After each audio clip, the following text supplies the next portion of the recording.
Então, boa tarde a todos. Meu nome é Jonas Zutkowski. Eu não estou acostumado a ser introduzido, então eu não consigo não dizer meu nome. Eu sou aluno do programa de pós-graduação em Matemática Aplicada da Universidade Federal do Rio Grande do Sul. O meu orientador é o professor Vilmar Trevisan. E esse trabalho, então, é o resultado do estudo que eu fiz durante o meu último ano de graduação. Também sob orientação do professor Vilmar.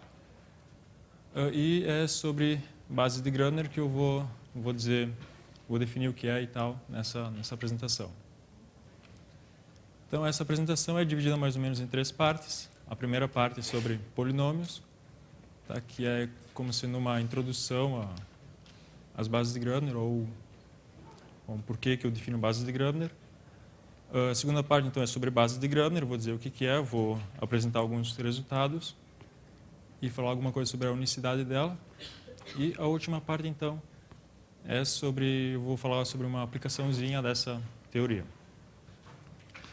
Então, começando com polinômios, eu tenho K um corpo e X é uma indeterminada, então cada X é o anel dos polinômios univariados. Tá? E suponho que eu tenho I1 ideal nesse anel. Tá? Então, a gente sabe que esse ideal é gerado por um único elemento, então eu consigo encontrar um G, tá? O que I é gerado por G. E eu sei também que um polinômio F vai estar nesse ideal se e somente se o resto da divisão de F por G, por um gerador desse ideal, é zero. Então, o que nós queremos fazer agora é generalizar esses resultados para o caso multivariado, quando tem mais de uma variável. Tá, mas ao tentar fazer isso, nós temos vários problemas, nós encontramos várias dificuldades. Tá, uma delas é em relação ao ideal. Será que quando eu passo para o anel dos polinômios multivariados, todo ideal continua sendo gerado por um único elemento? Se isso não acontecer, então, será que eu posso dizer que esse ideal é gerado por um número finito de elementos? Tá, ou será que existem ideais que não são gerados por um número finito de elementos? Tá, a segunda questão é sobre... nesse último resultado eu tenho o algoritmo da divisão. Aí nele, o termo líder dos polinômios f e g tem um papel fundamental.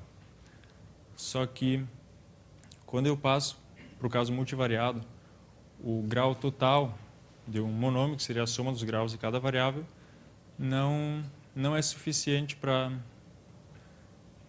definir qual é o maior dos monômios. Então, eu não sei dizer a priori quem é o termo líder de um polinômio multivariado. Tá? Ou seja, o grau total não é suficiente para me dizer isso. E a terceira questão é sobre essa última propriedade também. Será que ela continua sendo válida para o caso multivariado? Ou seja, se tem um polinômio f e um ideal i, será que esse polinômio está no ideal se e somente se o resto da divisão de f pelos geradores de ideal é zero? Será que isso vale? Tá, então, tentar responder essas perguntas.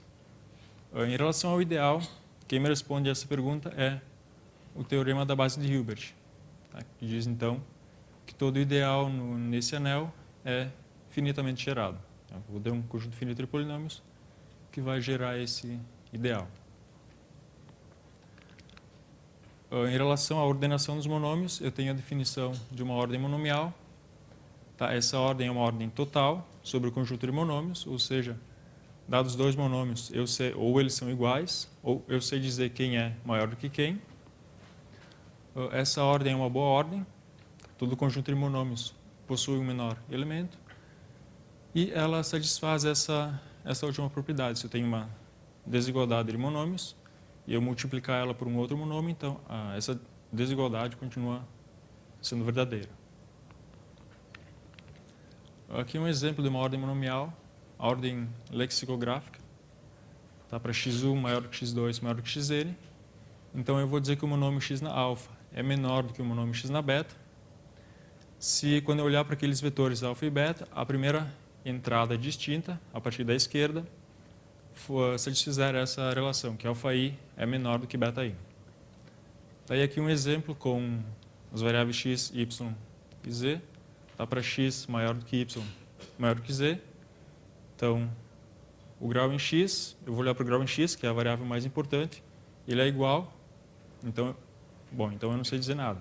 Aí eu vou olhar para a segunda variável mais importante, que é y. Aí o grau nesse primeiro aqui é 3 e e o grau no outro é 1. Então, esse monômio de K vai ser maior por causa disso, tá? Não importando o grau em Y. Tá, e aí existem várias outras ordens monomiais, por exemplo, a ordem monomial lexicográfica graduada, em que eu vou olhar primeiro o grau total, e se isso não me ajudar a decidir quem é maior, eu vou, então, olhar para a ordem lexicográfica. Tá, nesse caso, então, o polinômio de Lá seria maior, porque o grau total dele, que é a soma dos graus de cada variável, é 7 e o grau total de K é 6. E falar um pouco sobre o papel do algoritmo da divisão naquele resultado. Então, o papel desse algoritmo é encontrar o resto da divisão ou encontrar uma forma reduzida daquele polinômio f em relação a outro polinômio ou em relação a um conjunto de polinômios. Então, dados 3 polinômios, f, g e h, eu vou dizer que f se reduz a h módulo g se existe um termo em f, um termo x em f, tal que o termo líder desse polinômio g divide esse termo x. Aí eu vou dizer que h, então, é dado por essa fórmula ali, essa diferença.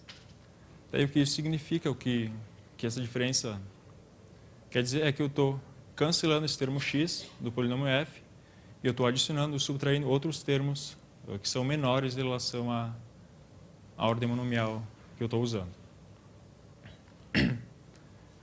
Tá, eu vou dizer que um polinômio R é reduzido com respeito a um conjunto de polinômios G se R igual a zero ou se todo termo, se todo termo que aparece em R não é divisível por nenhum dos termos líderes dos polinômios GIs.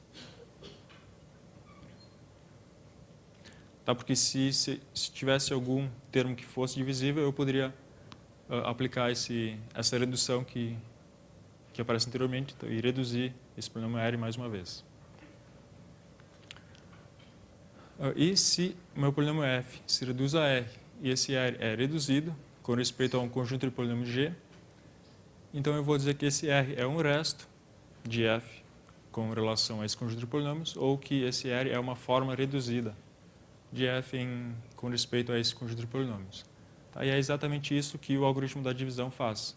Ou seja, dado um polinômio f e polinômio g1, gk, o que o algoritmo da divisão faz é encontrar polinômios q1 e qk e r, tais que eles satisfazem essa igualdade, com r igual a zero ou nenhum termo que aparece em R é divisível pelo termo líder dos polinômios GIs. Então, o algoritmo da divisão tem essa finalidade, encontrar uma forma reduzida. Então, agora, tentando responder aquelas perguntas, estou tentando fazer um slide análogo àquele primeiro. Tenho K de x1, xn, meu anel dos polinômios multivariados. Tá? E suponho que eu tenho I um ideal nesse anel. Então, pelo teorema da base de Hilbert, a gente sabe que esse ideal é finitamente gerado.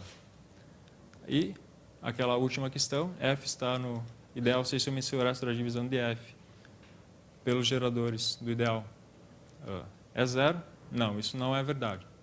Isso não é verdade por causa da não unicidade daquela forma reduzida. Tá? Se f está no ideal, eu sei que uma daquelas formas reduzidas é zero. Mas isso não quer dizer que eu vou obter essa forma através do algoritmo da divisão. Então, o que a gente vai fazer agora para tentar resolver esse problema é considerar um conjunto de geradores que seja melhor.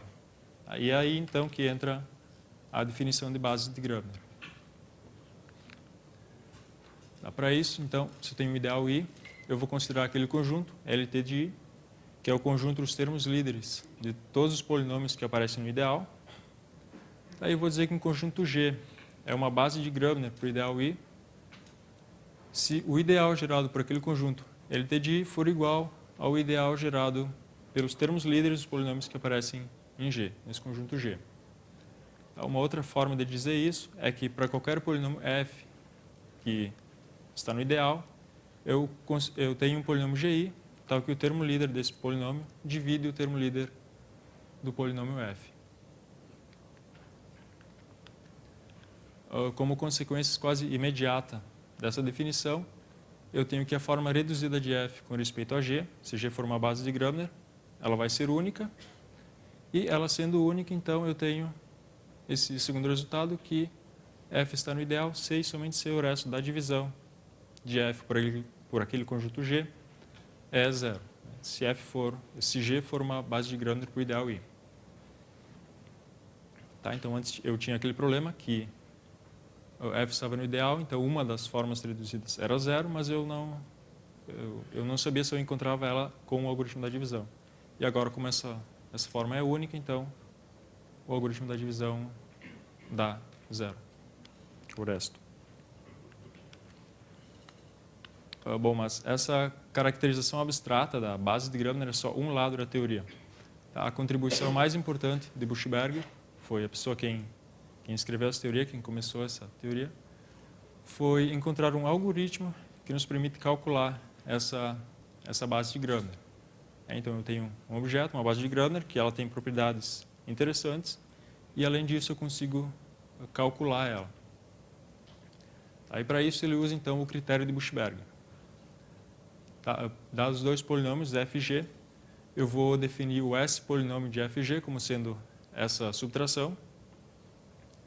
Aí o que ela faz é construir um novo polinômio cujo termo líder seja menor do que o máximo dos termos líderes entre de f e g.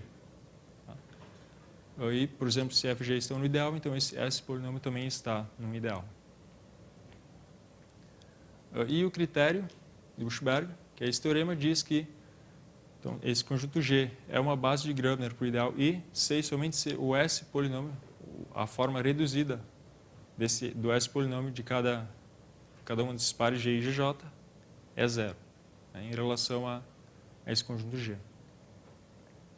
Então, esse critério vai nos permitir desenvolver um algoritmo que calcule essa base. E o algoritmo, então, é esse. A ideia dele é a seguinte: um conjunto G de geradores não vai ser uma base de Gröbner se existir um polinômio f no ideal, tal que o termo líder desse polinômio f não é divisível pelo termo líder de nenhum dos polinômios que está na base. Então, a ideia é acrescentar polinômios na base, de tal forma que eu consiga dividir o termo líder desse polinômio f. Então, quem eu posso adicionar para fazer isso?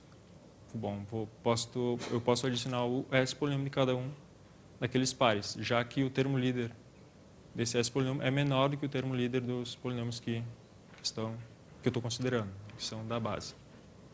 Tá, então, eu começo com o ideal I, gerado por aqueles elementos, e eu considero o G, que vai ser a minha base de Gröbner no final, e o conjunto de geradores. Tá, então, para cada par F e G, desse conjunto aí, eu considero o S polinômio entre eles e calculo o resto da divisão por G, ou G'. Tá? Se for diferente de zero, então eu vou adicionar esse S polinômio na base. E, à medida que eu fizer isso de novo, então, quando eu considerar esse mesmo conjunto de polinômios F e G e calcular o resto, esse resto vai ser zero porque eu adicionei esse resto lá. E esse algoritmo vai parar, então, quando G' igual a G, e isso quer dizer que eu não adicionei mais nenhum polinômio na base. Tá? Isso significa, então, que todo o resto dos S polinômios são zero, e pelo critério anterior, então, esse conjunto final vai ser uma base de Gröbner para o ideal. Algumas palavras sobre a unicidade dessa base. Essa base, assim como ela foi definida, ela não é única. É porque eu posso adicionar qualquer combinação polinomial dos elementos que estão na base e isso vai continuar sendo uma base de Gröbner. Então, ela não é única. Mas eu posso exigir impor algumas restrições a esses polinomios que estão na base, de tal forma a tentar obter a unicidade. Então, uma primeira tentativa é essa definição de base de Gröbner minimal, tá? Em que eu exijo que todos os polinômios sejam mônicos e que o termo líder de cada um deles não divide o termo líder de todos os demais. Tá? Essa base de Gröbner, ela também não vai ser única, mas eu posso demonstrar que se eu tenho duas bases de Gröbner minimais, então elas vão ter o mesmo número de elementos e eu posso reordenar esses elementos de tal forma que o termo líder do primeiro elemento da primeira base é igual ao termo líder do primeiro elemento da segunda base, o termo líder da segunda, então, é igual ao termo líder do segundo elemento da segunda base e assim por diante.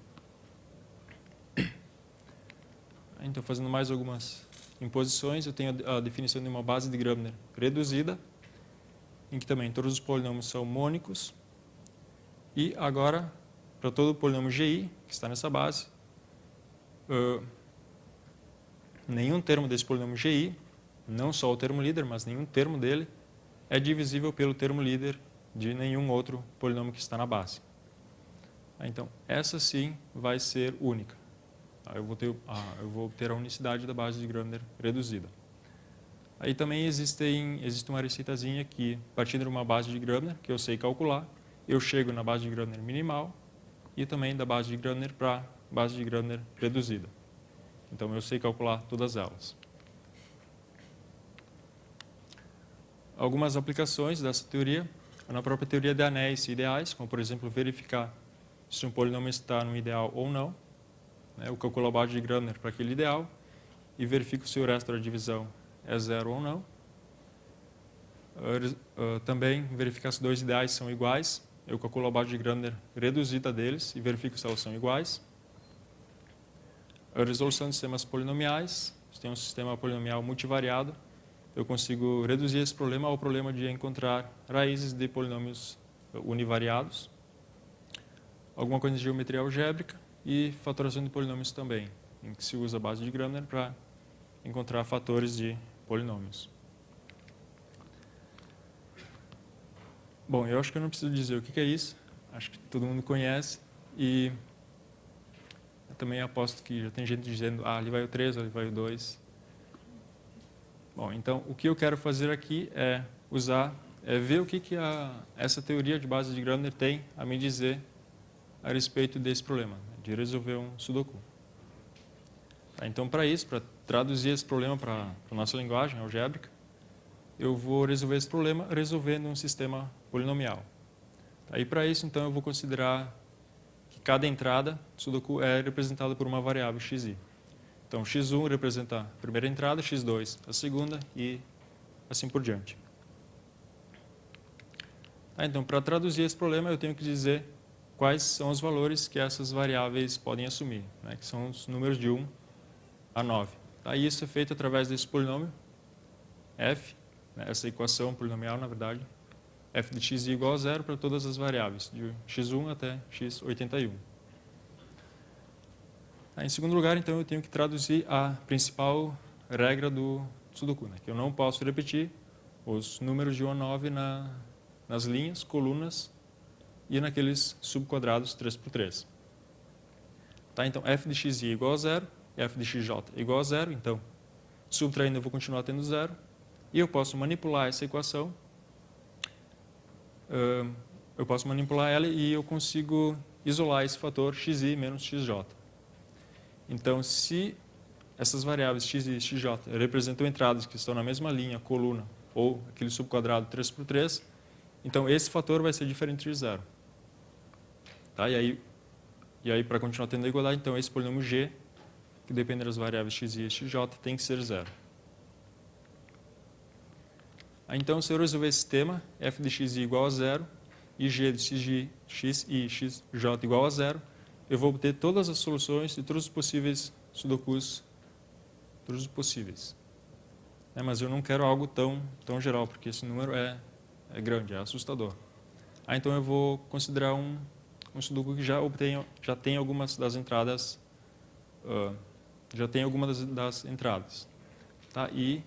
então eu tenho que adicionar esse polinômio xi menos k, que diz então que a variável xi, que representa aquela entrada i, possui o valor k. Então, resolvendo esse sistema, eu vou obter as soluções do Sudoku. Eu posso usar a base de Gröbner para verificar se um Sudoku possui soluções ou não. Como é que a gente faz isso? Para um ideal I, eu vou definir esse conjunto V de I, que é a variedade do ideal, que é o conjunto de pontos, dos pontos A, tais que f de A igual a zero para todo polinômio f que está no ideal. Tá? Então, se I é o ideal gerado pelos polinômios desse sistema anterior, então V de I é o conjunto das soluções do Sudoku. E eu tenho esse teorema, que é uma das formas do teorema do ponto zero de Hilbert, que afirma que se cai um corpo e acabar o seu fecho algébrico, e I um ideal, então a variedade desse ideal I é vazia, se somente C, esse ideal é todo o anel. Tá? Então, traduzindo para o nosso caso, um Sudoku vai possuir soluções, se somente C. A variedade do ideal, né, do sistema vai ser diferente do vazio, se somente C, esse ideal é diferente de todo o anel, se somente C, a base de Gröbner desse ideal não é 1. Então, eu calculo o ideal, eu calculo a base de Gröbner, e se ela for diferente de 1, eu sei que esse Sudoku possui solução.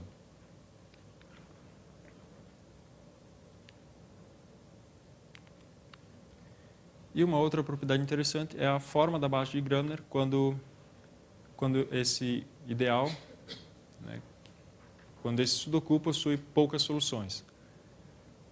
Aqui eu tenho a base de Gröbner do ideal, que provém daquele Sudoku que eu apresentei no começo.